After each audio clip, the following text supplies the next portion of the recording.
Konnichiwa. Hallo. Hallo. Herzlich willkommen in Isayu Channel. Wir reden heute Über wie Dating abläuft in Japan und in Deutschland. Was sind so die ersten Dates? Was macht man als Aktivität? Okay. Ja, Japan. In Japan gehen wir beim ersten Treffen meistens. Ich glaube, in Deutschland auch gleich. So klassisches Style, Restaurant gehen oder Ja. Kaffee gehen. Es gibt wirklich viele Cafés in Japan. Ja, deswegen gehen wir meistens beim ersten Treffen in einem Kaffee und dann reden wir alles möglich. Und dann danach, nach dem Kaffee ein bisschen nicht shoppen, aber es gibt verschiedene Shopping Mall oder Shopping Center und ein bisschen gucken und dann reden. Ich denke nicht, dass Japaner beim ersten Treffen spazieren gehen. Ja. Genau, meistens danach so Kaffee, dann danach essen, heimfahren. Wie lange dauert in der Regel ein Date? Geht das den ganzen Tag lang oder nur 2 Stunden, 3 Stunden? Es kommt darauf an, weil unter der Woche natürlich viele arbeiten. Ja. Deswegen meistens nur Restaurant, nicht ins Café, sondern direkt im Restaurant und dann essen. Genau, 2-3 Stunden. Ja, danach, je nachdem. So Person trifft man halt. sich nochmal. Ja, genau, und dann treffen. Dann, wenn man sich am Wochenende trifft, dann diese Kaffee oder schon mittags Kaffee gehen, essen gehen oder etwas shoppen oder zusammen Klamotten schauen oder elektronische Beispiel wie Saturn oder Mediamarkt gehen oder danach natürlich Dateplans anders, aber so zwischen Kaffee und Restaurant natürlich viel Zeit, deswegen manche gehen Karaoke oder Bowling und in Japan gibt es Spoccia. Spoccia kann man also Karaoke, Bowling, Basketball oder Baseball oder Was heißt Spoccia? Ist das die Aktivität? Ja, oder? Aktivität vor Platz. Es gibt Round-One und früher war, ich glaube, nur Karaoke und Bowling. Und mittlerweile kann man wirklich verschiedene Sports und nicht nur Karaoke, Bowling, sondern verschiedene Sportsarten auch machen kann. Und man kann wirklich dort gut Zeit verbringen. Ja, also vieles oder das meiste ist Indoor. Ja, Indoor, nicht wie Deutschland, so spazieren gehen. Ja. Ehrlich gesagt, bin ich nicht oft gemacht. Ja, meistens zwischen Kaffee, manche gehen Manga-Kaffee. So.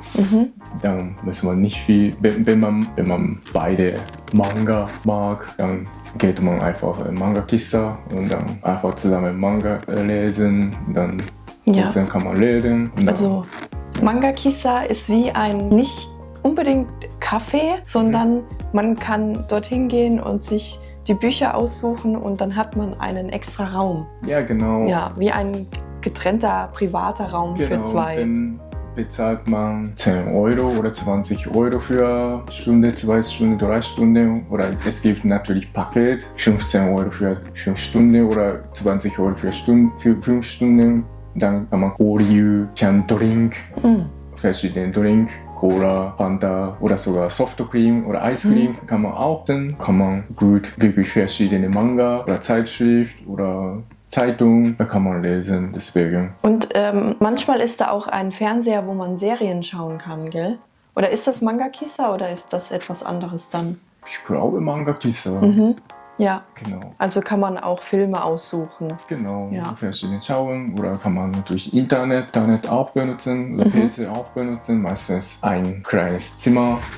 Ja, nur Manga-Kissa und auch Karaoke. Karaoke in Japan ist auch ein privater Raum, Ja. nicht so wie in Deutschland. Genau. Karaoke ist meistens in einem Pub zum Beispiel, wo einfach öffentlich alle genau. Leute zuschauen Genau, können. Deswegen sollte man beim ersten Date ein bisschen aufpassen. Ja, auf jeden Fall.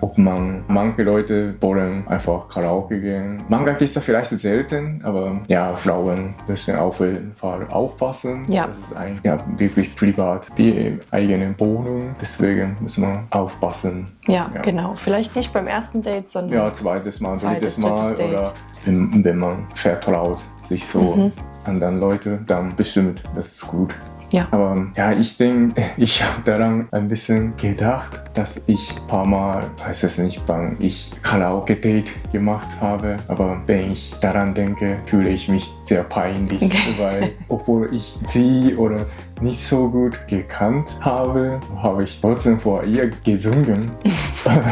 Und noch Love Song oder sowas, wenn ich sowas denke. Ich denke nicht nur ich, sondern andere Japaner singen auch vor Frauen, obwohl sie Frauen nicht so gut kennen, dann singen Love Song. Deswegen, wenn ich sowas denke, ja, sind Japaner doch nicht scheu. Ja. Ja, sehr lustig. Ja, sehr lustig. Das ist wirklich genau. Ja, und nach wie vielen Dates entscheidet man sich so, will man eine Beziehung oder wie spricht die Person das an? Möchten wir zusammen sein oder?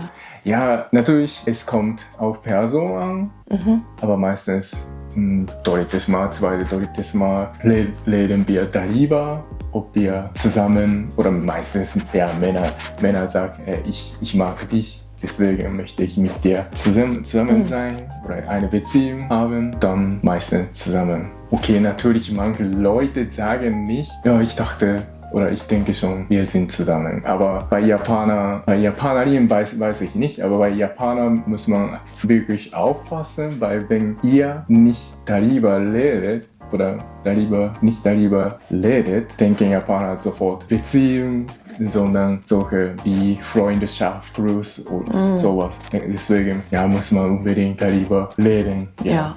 Sind wir zusammen oder wo sind wir oder welche Beziehung haben wir? Sonst immer nicht ernst. Ja, genau, nicht ernst. Deswegen immer reden wir darüber. Und ich glaube, ich weiß also nicht, ob man in Deutschland sofort ich liebe dich sagt so. Nein. Nein, ja. Genau. Das ist wenn jemand in Deutschland zu dir sofort ich liebe dich sagt, ist das ein ganz schlechtes Zeichen. Ja, also ich meine, wenn man mit jemandem zusammen sein möchte, sagt man so, ich liebe dich, deswegen möchte ich mit dir zusammen sein. Ah, aber also in Japan? Nee, in Deutschland. Weil Japaner sagen so, ich liebe dich, das ist meist zu romantisch und meistens nur beim Serien oder Filmen Love Story Aishiteru ist ich liebe dich. Ja, sagt man normalerweise Aishiteru nicht. Sagen wir nicht so oft. Lieber ich mag dich. Genau, ich mag dich. Anata no koto ga suki dakara oder Isabel ga suki dakara. Meistens suki, aber suki ist wie ich mag dich. Oder I like you. Deswegen denken manche falsch, aber trotzdem unsere ich mag dich, also Anata suki dakara oder suki ist wie ich liebe dich. Ja. Manche verstehen falsch, ja, wie ich liebe dich, suki. Ja, in Deutschland macht man das nicht. Ja, wenn man mit jemandem lange zusammen ist, sagt man lieber ich liebe dich, nicht ich mag dich. Ja, genau. Also meistens, zweites Mal, drittes Mal sagen wir schon lieber Beziehung. Ich möchte mit dir zusammen sein. Ja, meistens. Also wie du vorhin schon gesagt hast, so was man am meisten macht in Deutschland auch Restaurant und Café. Aber ich würde sagen, wirklich Platz Nummer 1 für Dating-Idee ist spazieren gehen in Deutschland. Ja, ich habe schon gedacht, zwar ist Fußball in Deutschland wirklich bekannt, aber ich dachte, Sportart, aber ich dachte, spazieren gehen ist deutscher Nationalsport. Wirklich, also viele gehen spazieren. Ja. Und am Anfang war ich ein bisschen nicht komisch, aber ich war am ersten Date, gehen wir spazieren. Ich dachte, spazieren? Ja, also spazieren gehen ist kostenlos. Ja, genau. Und man kann viel miteinander reden. Ja. Und ja, genau, in Deutschland ist es wichtig, so wenn man sich kennenlernt, was sind die Interessen und man redet viel miteinander am Anfang und man merkt dann sofort, passt es zusammen, wie versteht man sich, hat man die gleichen Interessen und auch beim Reden ist es wichtig, dass man sich einfach gut versteht. Also es gibt manchmal auch Dates, wenn es nicht so gut klappt, dann ist es meistens so, dass eine Person die ganze Zeit redet und die andere Person gar nicht. Ja, stimmt. Und manchmal gibt es auch die Situation, dass niemand wirklich etwas sagt und man weiß nicht so richtig, über was man reden soll. Und dass es einfach nicht so zusammenpasst. Ja, dass man sich innerlich ein bisschen unangenehm fühlt. Ja, auf jeden Fall. Deswegen geht man oft spazieren beim ersten Mal, um das herauszufinden. Ja. Ja, und was aber auch manche Deutsche machen, wenn man wirklich sportlich ist, dass man sogar wandern geht. Also nicht nur flach irgendwo spazieren geht, sondern sogar ein bisschen mehr in die Berge. Ja, so. Finde wirklich schön, weil ich wandern mag und am Berg ist wirklich schön bei Fahren. Viel Natur. So, genau. Ja, die Deutschen lieben auch Natur und draußen sein. Ja, also Deutsche gehen sowieso, wenn das Wetter schön ist, bei jeder Gelegenheit nach draußen, weil wir im Winter nicht viel Sonne haben. Ja, stimmt. Ja, und dann, immer wenn die Sonne da ist, muss man die Gelegenheit nutzen, um rauszugehen. Das ist wirklich toll, ja. Das heißt, auch wenn man in einen Café geht oder Restaurant, wenn das Wetter schön ist, dann sitzt man meistens draußen. Ja, genau. Und beim Café oder Restaurant redet man dann auch, sitzt man sich gegenüber und redet dann miteinander und lernt sich kennen. Hallo! Hallo! Schön, dass du bis hierhin geschaut hast. Wir haben noch so viel zu besprechen, deswegen gibt es einen Part 2. Wir sehen uns da. Ja. Bis dann! Ciao, ciao!